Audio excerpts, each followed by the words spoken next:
Hello दोस्तों, स्वागत है आपको ब्रह्मा क्लासेस में। दोस्तों आज हम लोग इस वीडियो में रिवाइज और सेल्फ का पार्ट 3 देखने वाले हैं, क्योंकि अब तक 2 पार्ट मैंने करवा दिया है। तो आज हम लोग साइंस का पार्ट 3 देखेंगे। इसमें 38 टोटल 38 प्रश्न है। तो 38 प्रश्न में आपका कितना सही जाता है वीडियो के लास्ट में ज़रूर बताइएगा। तो ज़्यादा समय को बर्बाद ना करते हुए वीडियो को स्टार्ट करते हैं। अगर वीडियो वाकई में आपको अच्छा लगे तो आपका एक लाइक मुझे मोटिवेट करता है, तो लाइक करना नहीं भूलिएगा। तो चलिए दोस्तों, वीडियो को शुरू करते हैं।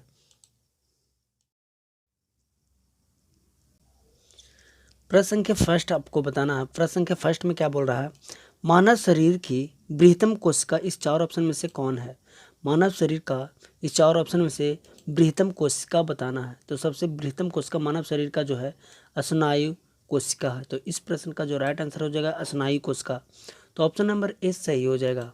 नेक्स्ट प्रश्न है, वैद्युत अपघटन में कौन सा नियम लागू होता है? इस 4 ऑप्शन में से वैद्युत अपघटन में कौन सा नियम लागू होता है? कूलॉम का नियम, ओम का नियम, या न्यूटन का नियम, या फ्राइडे का नियम? तो वैद्युत अपघटन में लागू होता है फ्राइडे का नियम। तो इस प्रश्न का राइट आंसर हो जाएगा फ्राइडे। वैद्युत अपघटन में कौन सा नियम लागू होता है? तो फ्राइडे का नियम लागू होता है। आप लोग याद रखिएगा, फ्राइडे का नियम लागू होता है। प्रश्न संख्या 3 है। प्रश्न संख्या 3 में क्या कह रहा? इलेक्ट्रॉन वोल्ट इकाई है। किसका इलेक्ट्रॉन वोल्ट है? इस 4 ऑप्शन में से किसका इलेक्ट्रॉन वोल्ट है इकाई? तो इलेक्ट्रॉन वोल्ट का हो जाएगा ऑप्शन नंबर 3 हो जाएगा ऊर्जा। ऊर्जा का ही होता है इलेक्ट्रॉन वोल्ट इकाई। इलेक्ट्रॉन वोल्ट किसका इकाई होता है? तो ऊर्जा का होता है। पृष्ठ तनाव का बीमा क्या होता है? आपको बताना है। पृष्ठ तनाव का बीमा जो होता है, इस 4 ऑप्शन में से कौन सा राइट आंसर हो जाएगा? तो पृष्ठ तनाव का अगर आप लगा रहे हैं MT-2, तो इस प्रश्न का राइट आंसर हो जाएगा पृष्ठ तनाव का बीमा हो जाएगा MT-2 हो जाएगा। नेक्स्ट है प्रश्न संख्या नेक्स्ट में बोल रहा है, प्रश्न संख्या 5 देखेंगे। 5 में है, एक लड़की झूला पर झूल रही है, यदि वह खड़ी हो जाए तो झूला का आवर्तकाल क्या हो जाएगा? एक लड़की झूला पर झूल रही है, यदि वह लड़की झूला पर खड़ा हो जाएगा तो क्या होगा? तो आवर्तकाल पर क्या असर पड़ेगा? तो आवर्तकाल जो होता है घट जाता है। अगर वो लड़की खड़ा होगा तो घट जाएगा। अगर लड़की चुपचाप आकर बैठ जाएगी तो इसका जो आंसर हो जाएगा अपरिवर्तित होगा। लेकिन यहाँ पे कह रहा है वह लड़की खड़ी हो जाएगी तो उसका आवर्तकाल, झूला का आवर्तकाल क्या होगा? तो घट जाएगा। तो ऑप्शन नंबर बी इसका राइट आंसर हो जाएगा। नेक्स्ट प्रश्न है यूरिया। नेक्स्ट प्रश्न है, यूरिया में नाइट्रोजन की मात्रा क्या होता है? तो यूरिया में नाइट्रोजन का मात्रा आपको बताना है। तो यूरिया में नाइट्रोजन का मात्रा जो होता है 46% होता है। तो इस प्रश्न का राइट आंसर हो जाएगा 46%। यूरिया में नाइट्रोजन की मात्रा कितना होता है? तो 46%। आप लोग याद रखिएगा 46% होता है। प्रश्न संख्या नेक्स्ट है। नेक्स्ट में क्या कर रहा है? नेक्स्ट है, कुत्तों में गुणसूत्रों की संख्या होती है कितना? कुत्ता का गुणसूत्र कितना होता है? 46 होता है, या 70 होता है, या 78 होता है, या 38 होता है? तो कुत्ता का गुणसूत्र अगर आप लगा रहे हैं 78, तो इस प्रश्न का राइट आंसर हो जाएगा। कुत्ता में गुणसूत्र की संख्या जो होती है 78 होती है। नेक्स्ट है प्रश्न संख्या 8 देखेंगे। प्रश्न संख्या 8 में कह रहा है, पारे का प्रतिरोध शून्य होता है कब होता है? पारे का प्रतिरोध शून्य कब होता है? कितना केल्विन पर होता है? तो 4 डिग्री केल्विन पर पारे का प्रतिरोध जो होता है शून्य होता है। पारे का प्रतिरोध शून्य कब होता है? तो 4 डिग्री सेंटीग्रेड पर होता है। तो ऑप्शन नंबर सी सही हो जाएगा।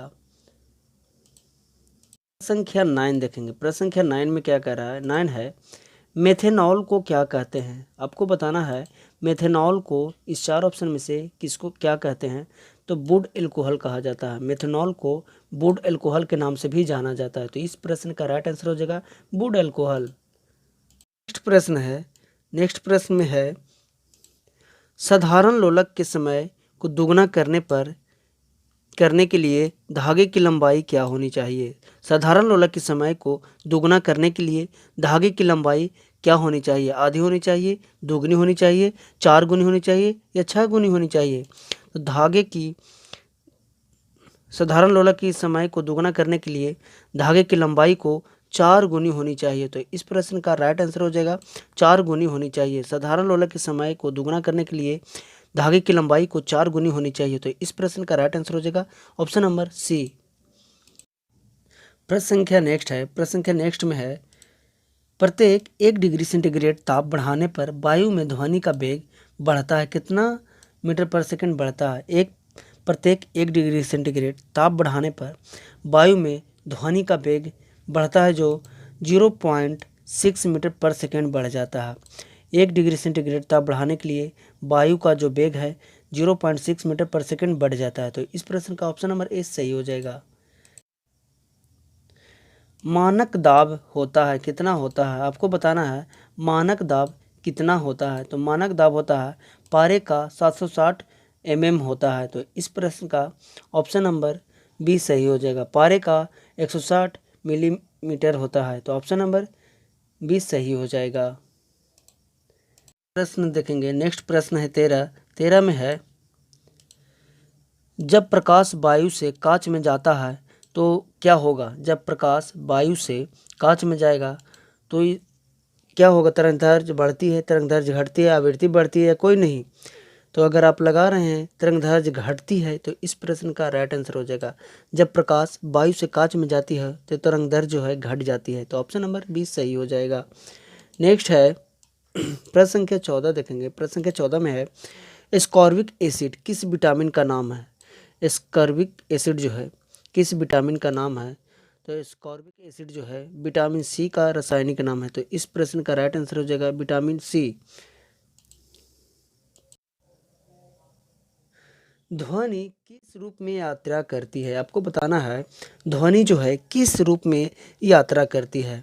तो आप लगा रहे हैं अनुदैर्घ्य तरंग के रूप में यात्रा करती है। तो इस प्रश्न का राइट आंसर हो जाएगा अनुदैर्घ्य तरंग के रूप में यात्रा करती है ध्वनि। ध्वनि अगर प्रश्न है ध्वनि किस रूप में यात्रा करती है तो अनुदैर्घ्य तरंग के रूप में यात्रा करती है। प्रश्न संख्या नेक्स्ट है, प्रश्न संख्या 16 में क्या है, 16 सोनार मुख्य रूप से प्रयोग किया जाता है, कहाँ किया जाता है। सोनार का उपयोग कहाँ किया जाता है, तो समुद्री यात्रियों के द्वारा किया जाता है। सोनार का उपयोग कहाँ किया जाता है, तो समुद्री यात्रियों के द्वारा किया जाता है सोनार का प्रयोग। सूर्य में नाभिकीय ईंधन है, सूर्य में नाभिकीय ईंधन कौन सा है चार ऑप्शन में, तो हाइड्रोजन जो है सूर्य का नाभिकीय ईंधन है। तो इस प्रश्न का ऑप्शन नंबर सी सही हो जाएगा। प्रश्न संख्या नेक्स्ट है, प्रश्न संख्या नेक्स्ट में है, शरीर की द्वितीय सबसे बड़ी ग्रंथि कौन सा है। दूसरा सबसे बड़ा ग्रंथि शरीर में कौन सा है, तो दूसरा सबसे बड़ा ग्रंथि जो हो जाएगा अग्नाशय है। और पहला कौन सा है, तो अकृत हो जाएगा। तो दूसरा पूछ रहा था इस प्रश्न में, तो दूसरा हो जाएगा अग्नाशय। नेक्स्ट है, नेत्र गोलिका किस सेट द्वारा संचालित होता है। नेत्र गोलिका जो है किस सेट द्वारा संचालित होता है, तो 6 मांसपेशियों द्वारा संचालित होता है। तो इस प्रश्न का राइट आंसर हो जाएगा 6 मांसपेशियों द्वारा संचालित होता है। नेक्स्ट है,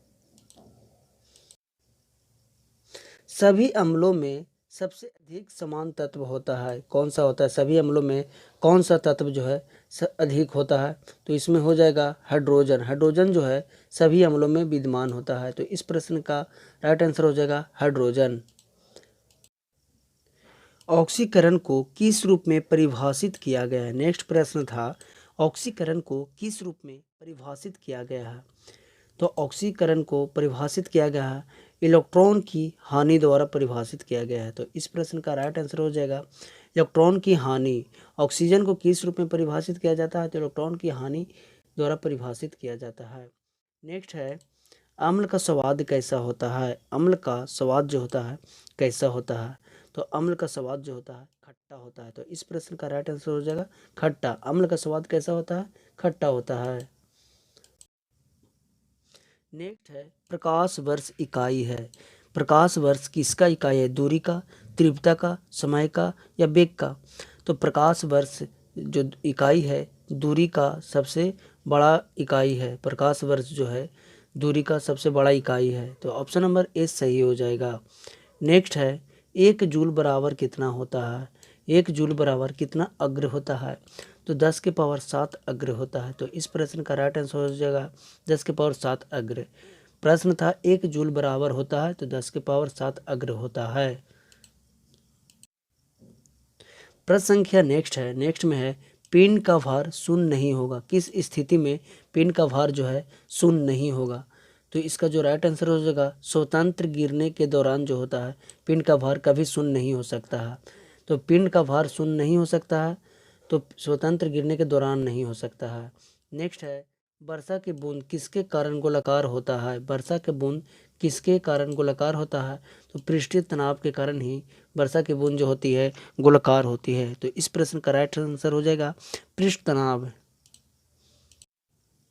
नेक्स्ट प्रश्न है, जब बर्फ के एक टुकड़े पर दबाव बढ़ाया जाता है तो उसका गलनांक पर क्या असर पड़ेगा?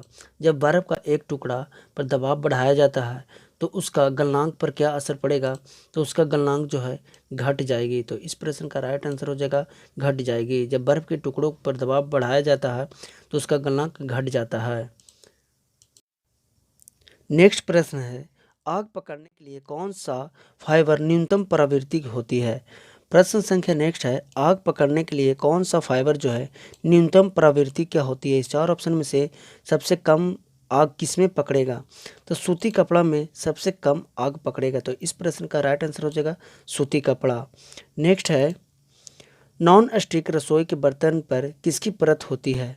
प्रश्न संख्या है, नॉन स्टिक रसोई के बर्तन पर किसकी परत होती है?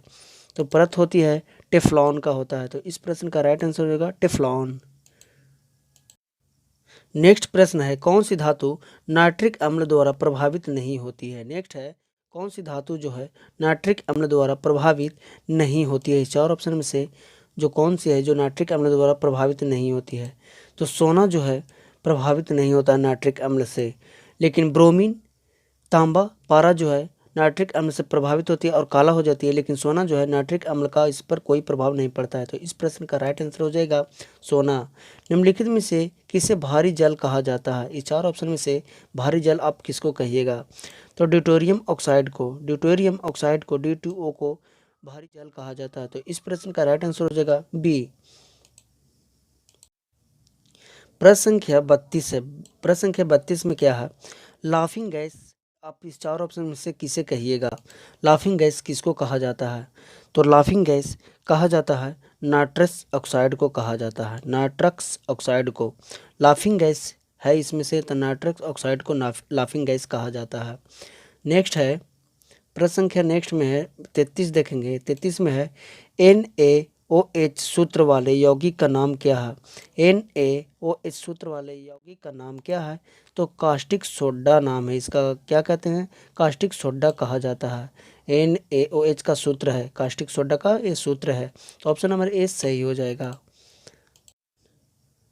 प्रश्न संख्या नेक्स्ट है, प्रश्न संख्या 34 है। 34 में आपको बताना है, निम्न में से किसमें जो है ध्वनि का संचार नहीं हो सकती है? इस चार ऑप्शन में से किसमें जो है ध्वनि का संचार नहीं हो सकती है?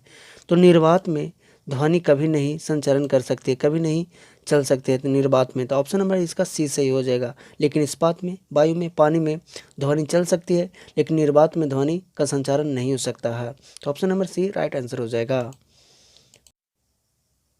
प्रश्न संख्या 35 है। प्रश्न संख्या 35 में बताना है आपको, ग्रहों की परिक्रमा की गणना की जाती है। चार ऑप्शन में से किसके द्वारा ग्रहों का परिक्रमण का गणना किया जा सकता है?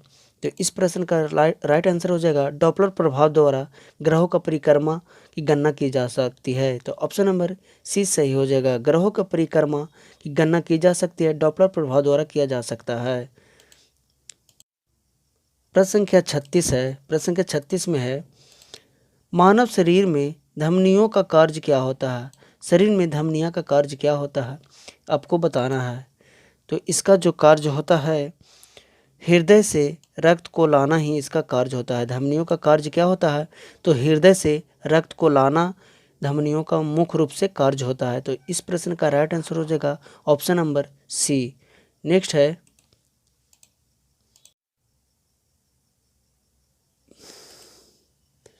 प्रश्न संख्या नेक्स्ट है, प्रश्न संख्या 37 देखेंगे। 37 में है, किस तत्व को परमाणविक भार को किसमें व्यक्त किया जाता है? किसी तत्व के परमाणविक भार को किसमें व्यक्त किया जाता है?